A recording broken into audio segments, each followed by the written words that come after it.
Okay, so we have just bought our van. After very little research, we found one on Facebook and we just decided to take the plunge. So here is the yet unnamed self-locking van.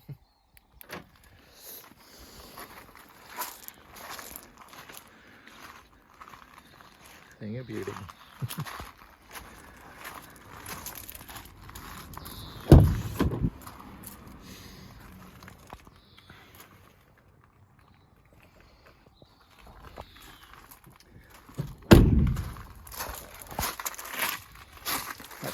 That's all from Zara's car, not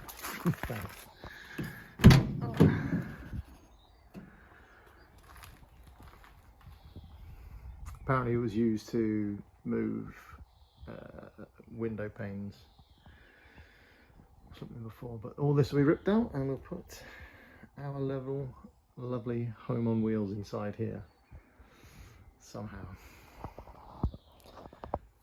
A little nervous, I must admit. Well, it's all an adventure.